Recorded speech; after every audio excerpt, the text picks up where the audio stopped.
Itt most 30-valahány projekt van bemutatva, abból a több mint 180-ból, ami lezajlott. Olyan jó volt ezt végignézni, az összeset. Nagyon jó érzés látni, hogy hozzá tudtunk járulni, hogy ezen a csomó településen itt a Dél-Dunántúli régióban valami jó dolog született.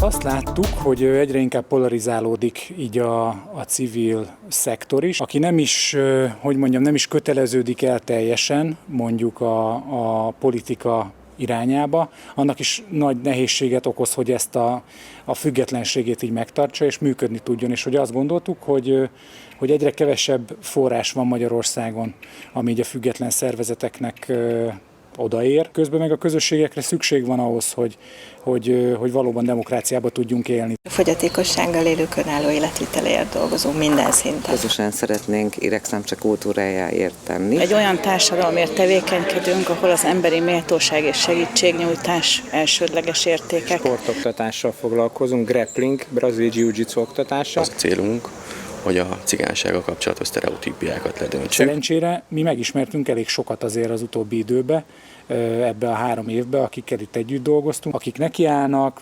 szervezkednek, vagy csinálják már nagyon régóta, vagy most ebbe látták meg a lehetőséget, ami meg tudja erősíteni őket. Tehát hogy ez is tök szuper volt, hogy ilyen-olyan példát is láttunk, hogy teljesen friss erőket sikerült így bevonni. Alapvető tevékenységeinket alapozta meg. Módszertant alakítottunk ki, akkor alakítottuk ki a szervezeti felépítést is, hogy minden projektre tímeket hozzunk létre. De tulajdonképpen ez a lényege, hogy megalapozta az egész azóta tartó működésünket. Meg sikerült valamennyire támogatnunk ilyen régebbi szereplőket is. Az alapítványunk néhány napja volt 26 éves, sérült fiatalok, akik kikerülnek az iskolából, az ő életre való indításukkal foglalkoztunk.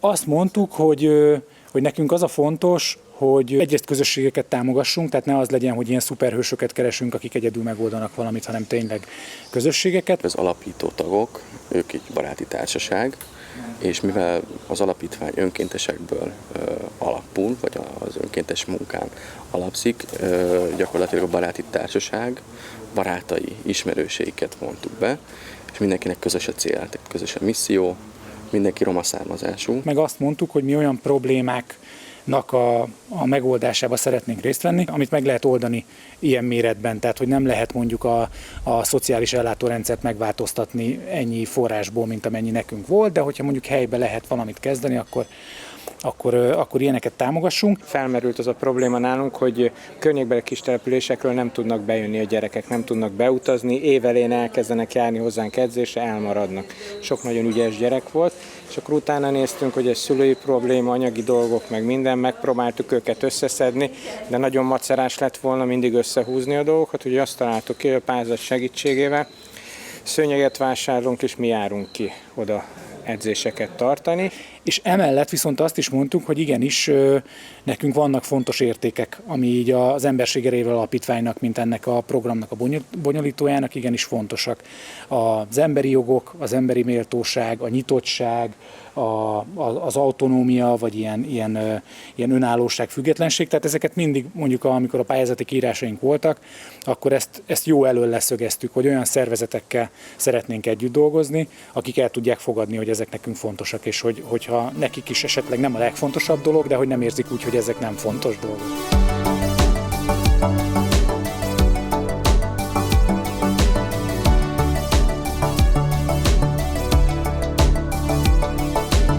Nagyon fontos volt, hogy az ECK-ban elvárták a partnerséget, így még ha nem is úgy gondolkodott volna valaki, akkor is muszáj volt partnerségben gondolkodni és erre rászokni. Rengeteg olyan szervezettel, civil szervezettel találkoztunk, akikkel úgy gondolom, hogy hosszabb távon fogunk tudni együttműködni. Ez egy nagyon nagy érték, igen, és nagyon jó érzés az is, hogy van, ami szerintük nálunk jól működik, és felhívnak, hogy figyelj Andi, ezt elmondanád, hogy csináljátok, vagy adnád a telefonszámot, a kapcsolatot, vagy találj ki nekünk is egy szlogent. Ha nem lesz ECK, az problémát fog jelenteni. Működik az ECK közösségi iroda itt Pécsen, tehát megtalálhatóak vagyunk, továbbra is csináljuk a képzéseket hirdetünk meg, szakmai programokat hirdetünk meg, próbálunk menni a másik 2 megyeszékhelyre, Kaposvárra, meg Szekszádra is, ha hívnak a kisebb járási székhelyekre is, tehát hogy próbáljuk azt a szerepet így megtartani, hogy valamiféle